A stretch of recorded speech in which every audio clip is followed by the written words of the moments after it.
सो ये वीडियो में आज मेरी फ्रेंड, मेरी क्लोजेस्ट फ्रेंड, मेरी फैमिली, मेरी सिस्टर दिव्या के लिए बना रही हूँ, दिव्या भटनागर के लिए। मेरी गोलू मोलू सी क्यूटी सी, she left us, she left me. अभी तो बस उसने स्टार्ट किया था कि अपनी तरीके से वो जिंदगी जिएगी इंडिपेंडेंटली, किसी के ट्रैप में नहीं आएगी, खुद को संभालेगी, खुद को स्ट्रॉन्ग करेगी। And see, and I personally feel कि भगवान शायद खुद उसकी सफरिंग देख नहीं पाए, अंकल उसकी सफरिंग्स देख नहीं पाए।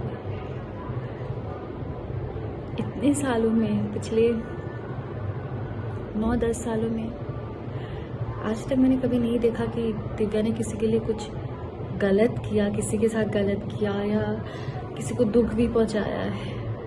बस लोगों ने सिर्फ उसको ही दुख पहुंचाया है, उसी का ही इस्तेमाल किया है, स्पेशली रिलेशनशिप्स।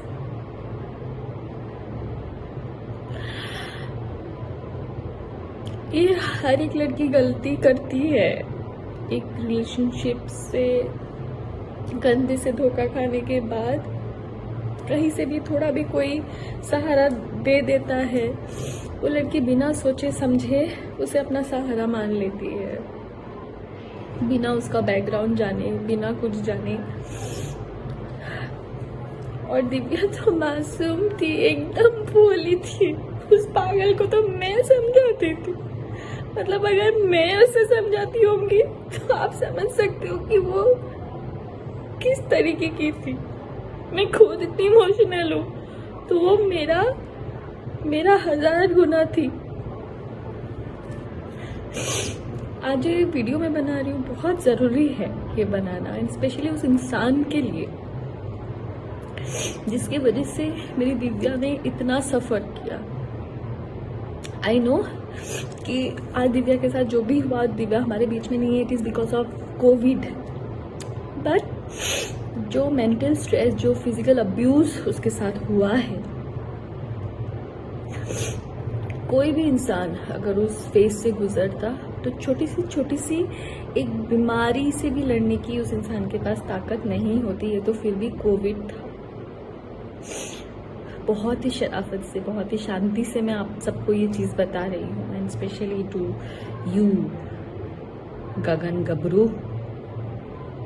उस दिन तूने क्या पोस्ट किया था कि उसकी माँ और भाई तेरे रिलेशनशिप्स के अगेंस्ट थे और वो नहीं चाहते थे तेरी शादी होए, और तेरे नाम पे वो पब्लिसिटी ले रहे। तेरी औकात क्या है? क्या औकात है तेरी? तू कौन है?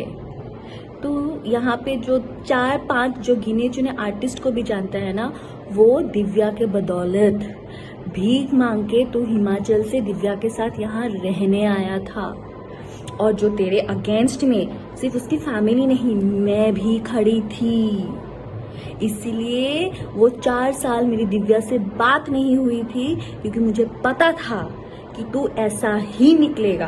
पर दिव्या तेरे प्यार में इतनी अंधी हो गई थी, इतनी अंधी हो गई थी, तूने तेरे बातों में इतना फंसा लिया था कि उसको आगे पीछे कुछ दिख नहीं रहा था। इसलिए वो ना अपने माँ बाप की सुनी, ना भाई की सुनी, ना मेरी सुनी, ना बाकी दोस्तों की सुनी, और जिसके वजह से आज वो हमारे बीच में नहीं है। समझा?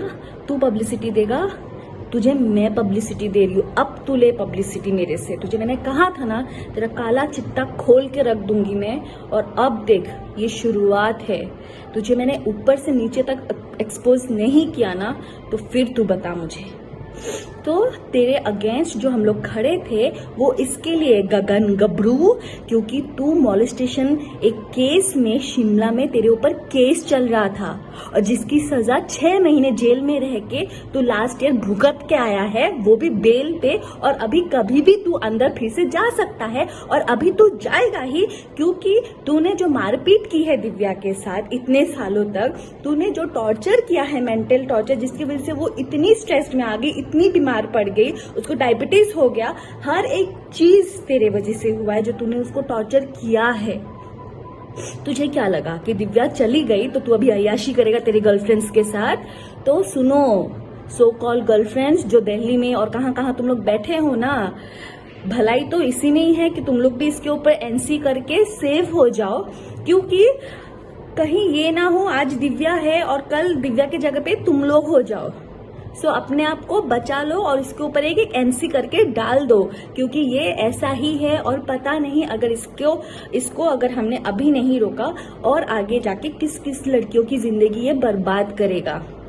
सो and this is to all the industry people, जितने भी आर्टिस्ट हैं, जितने भी इस आदमी के साथ जुड़े हुए हैं, प्लीज इसका बैकग्राउंड चेक कीजिए। हिमाचल शिमला पुलिस स्टेशन में जहां से भी ये है वहां का पुलिस स्टेशन, वहां के जेल का पता कीजिए इसका अच्छे से। इनफैक्ट इसका ओशीवारा पुलिस स्टेशन में भी दिव्या ने एनसी करवा के रखा है।